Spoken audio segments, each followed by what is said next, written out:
It's already too late. Almost all these companies are already woke. It's already too late to try to get them to not go woke. On a strategic level, there needs to be a path of redemption available to woke companies if the goal is to get wokeness out of these industries. Yeah, I think that, an actual apology would be key to that. And I think Mm-hmm. that's what conservatives have signaled to Anheuser-Busch over and over and over again. No half measures here. They need to eject Dylan Mulvaney into the sun. Yeah. Yes. I think that you hit the emotional argument on the head very well, Ethan, in terms of how people feel about this. How, when Marvel and DC kind of go woke, when the video game industry, in some respect, like Gamergate kind of went woke, when all these industries go woke, and people complain about it, and basically they just ignore, the fan base. Same thing. This is very, Star Wars. They're like, fuck off. We don't give a shit about the original fans, and it kind of makes a lot of people kind of sink deeper and deeper into sort of this like anger and hostility towards brands and industries, altogether. And then you have, Bud come along and they kind of do what they do. And there is a big enough, backlash against them because it affects, it's not just the nerds, it's a bunch of normies, go out there and say they're not going to drink, Bud Light anymore. And they respond. But to me, it feels like essentially this is sort of like a displaced anger. Like I don't think What's that wrong with strategically. that? What's wrong with that? I mean, first of all, Well, or yeah, the morally, anger's strategically, much right? bigger. The anger's much bigger, right? We're angry at how everything is going woke and how these Mm-hmm. creeps seem to be targeting our children at every turn, and these Mm-hmm. creeps are finding their way into. All right, so we don't have power. We don't seem to have the power to attack the entire world, but we do have the power to attack this one organization and make them suffer for what is going on everywhere else. Right. But in why order to why make do you them- have why do we have the power to attack this one organization? Because conservatives drink Budweiser. Right. Yes. So they're a natural ally on your side. And in my opinion, That's the goal, even like, worse. we're kind of if we conceptualize this as kind of like a war, it's a war of coalition building. The conservatives can't just win by complaining and then tearing down potential allies. They win by getting allies on their side. Our ally is betraying us. Yeah, Sitch, this is like they're our ally, but they're like our ally, Sitch, but they just J-damned a school full of kids. It's like there's got to be a little bit of punishment for what they've done. No, I'm not saying I'm not saying there shouldn't be punishment. What I'm saying is you have to incentivize businesses to do the things you want them to do. Because at the end of the day, there are a bunch of these, woke ass people in, these boardrooms that have woke opinions. But at the end of the day, these businesses are controlled by money and they will make financial decisions. And if you kind of have a situation where a company goes woke and the conservatives complain and the company, addresses that and they reverse course. They say, okay, we're not going to be woke anymore. And then that company fails. That's a signal to the businesses to say, well, why the fuck should we even try to not be woke? The conservatives aren't going to help us if we, change back. Like it's already too late. Almost all these companies are already woke. It's already too late to try to get them to not go woke. So there needs to be, in my mind, a path strategically, on a strategic level, there needs to be a path of redemption available to woke companies if the goal is to get wokeness out of these industries. Yeah, I think that, an actual apology would be key to that. And I think that's what conservatives have signaled to Anheuser-Busch over and over and over again. No half measures here. I understand that Alyssa is gone. I know she's been fired, even though a leave of absence. Yeah, okay, sure. They're gonna let her back. She's gonna sneak back in. No, they're not. No, they're not, dude. No, she cost the company billions of dollars. They're not letting her back in and if they do, maybe she's fucking her boss. You don't know. Well, maybe that's why they got rid of the boss. They're like, oh shit, you got rid of him too. Yeah. I don't know. Why didn't they just come out and say that? It would have been so much better when they said, she was fucking the boss. That's why this campaign happened. I don't know. Not that. Why did they call it a leave of absence? That's just so schmarmy. That just says she's coming back because as soon as this blows over. because They should have said, "Look, we fired her." They can't afford to say that because then they piss off the left, and they're actually worried about the optics there. That's a good point, Sean. Well, so what do you like? What would the apology look like exactly? Like, what are they supposed to say? They need Dylan Mulvaney on her knee. They need to eject Dylan Mulvaney into the sun. Yeah. Yes.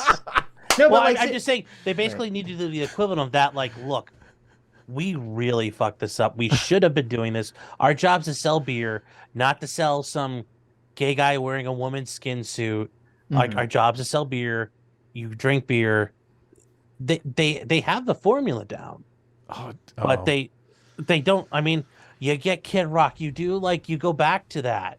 You don't have to to try to churn out this canned commercial they already had going where it's like, in America we rely on each other and totally together. It's like that Stop it.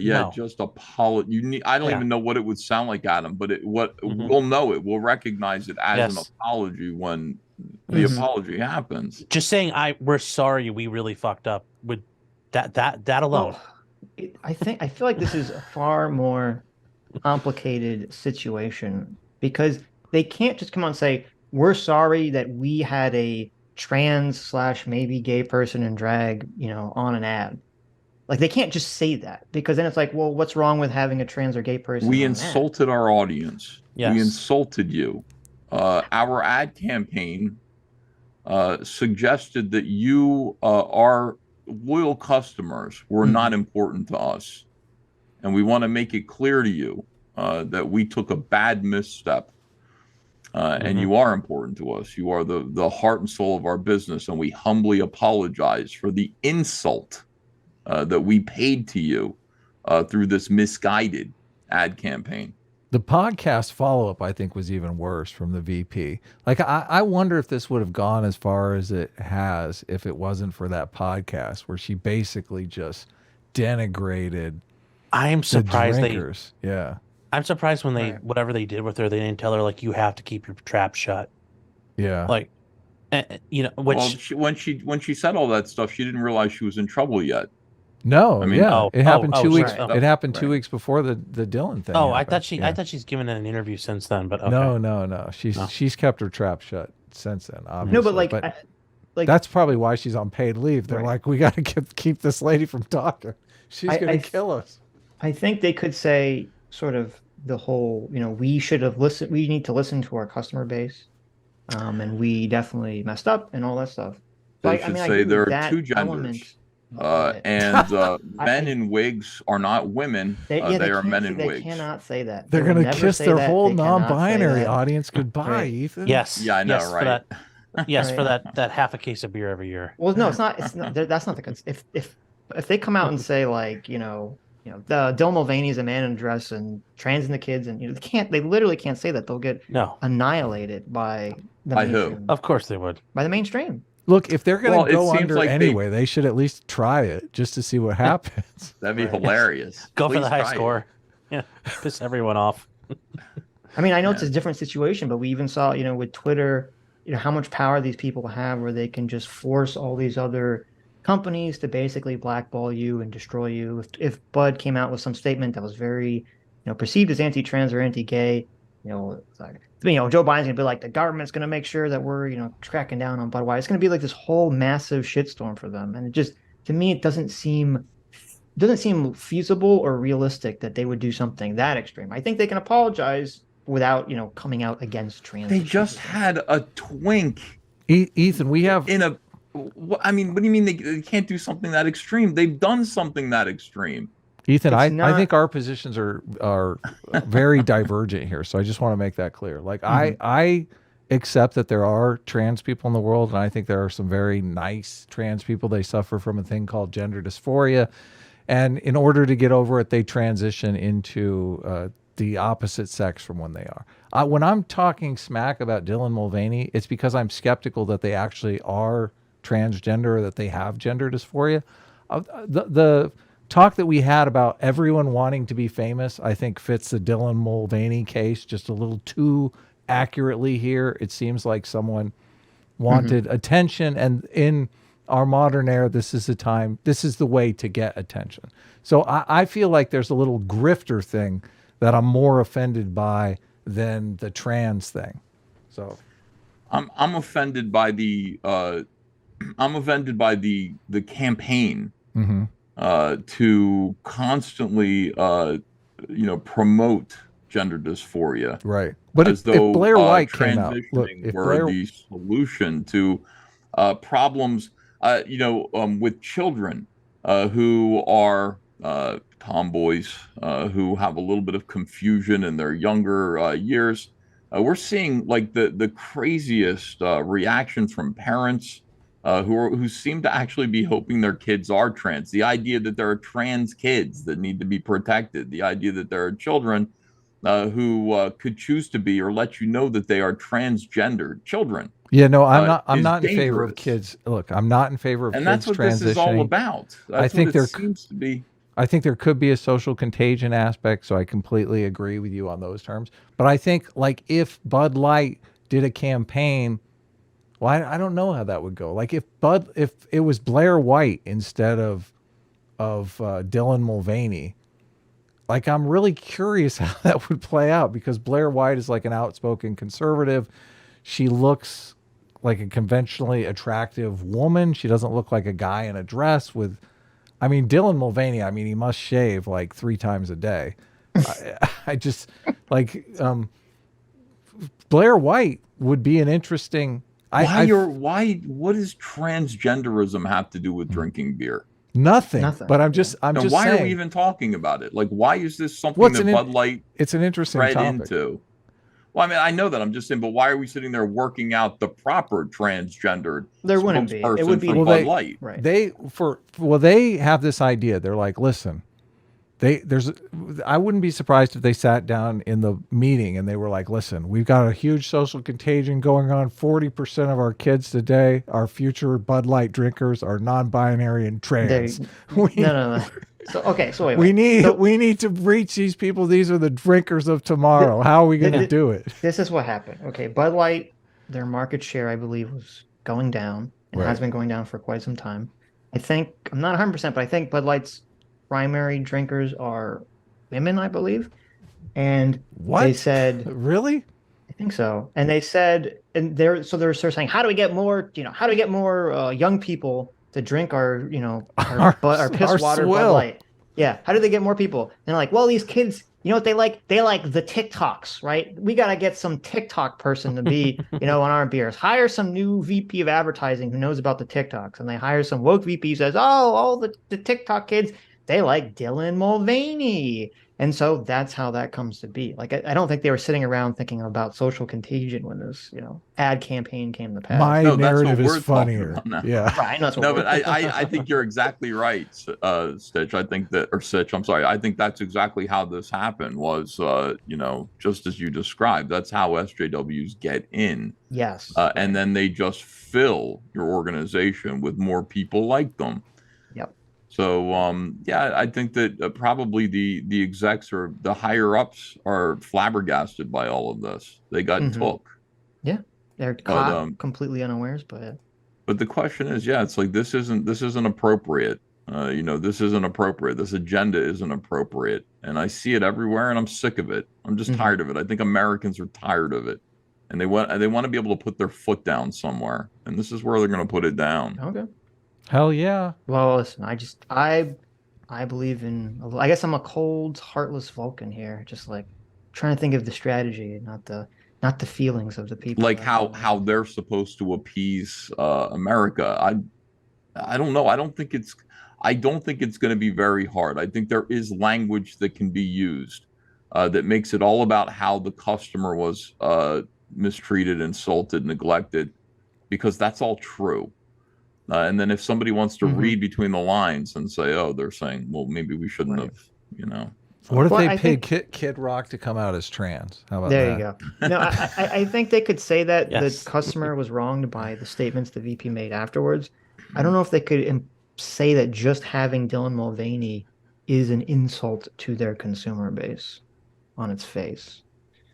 Well, I mean, Okay. I mean, look, I don't know. I guess you're right about that. I'm not looking for them to say, we used Dylan Mulvaney and that was an insult to you. Right. Yeah, you're saying But just a Dylan broad Mulvaney statement, is right? there Right. because of the insult that was already in place by this VP of marketing, Hmm.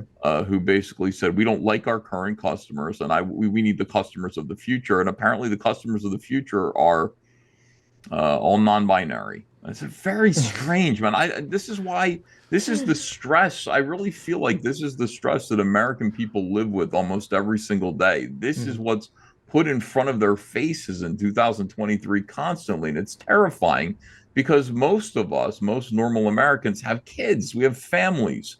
We long for, we pray for our future. I want grandchildren. I want great grandchildren, perhaps, before I die. I don't want this. I don't want these messages poisoning my kids.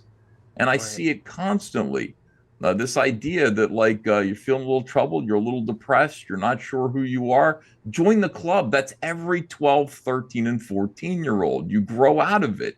Yep. 99.9% of people grow out of it. These people are promoting changing your gender and subjecting yourself to a lifetime of debilitating medical procedures as an option, as the solution, as happiness Hmm. to all of these problems that the kids all experience in puberty, and it's diabolical, and it has to be stopped. That I mean, this is just one thing. But it's at the heart of what's going on right now. This turmoil that's going on, I think, in the hearts of the American people and perhaps in the world. That we have to witness this, that we have to put up with it, and that our own the products that we consume, that we endorse to each other by sharing them around our dinner tables. These are part of the effort to attack our families. This is despicable. I don't know. I'm not sure how. I don't know how you apologize for that. I'm not sure how you apologize for that, but I don't think worrying about what trans people are going to think about your apology should be a factor. Should be apologizing to people that you are part of this campaign to Hmm. destroy families. Well, I mean, I Humbly. agree with the threats of the social contagion of trans issues. I mean, we talked about this a lot. I do think that there's going to be a massive in the near future. I think there's going to be massive amounts of people who transition as children coming out and regretting it, and that essentially transitioning is going to be viewed as like the modern day equivalent of sort of the overprescription of lobotomies and shock therapies, and just one of these things where people are just going to sit around saying, "How did we get this wrong? How did we get this wrong?" They'll be a little different because the reason that the medical community got this so wrong is because it's become so heavily politicized that no one can really question it effectively or call out improper things that are happening in this field. So I mean, I agree. I completely agree with all that. I just think from a pragmatic position, I don't think a private company can take that stance until the public opinion or the medical. I'd say even until like the medical opinion really switches on the issue. Hi, you just listened to a clip from the Sitch and Adams show. If you like what you heard, you can listen to our live show right here on this channel on Sunday, starting at 1 p.m. Pacific, 4 p.m. Eastern. And if you want, you can super chat us. We read $20 and up super chats on the show and then do a follow-up stream on the following Tuesday where we read the rest of the unread super chats and interact with fans of the show. Subscribe to this channel right here to listen to the live show or to listen to more of our awesome clips.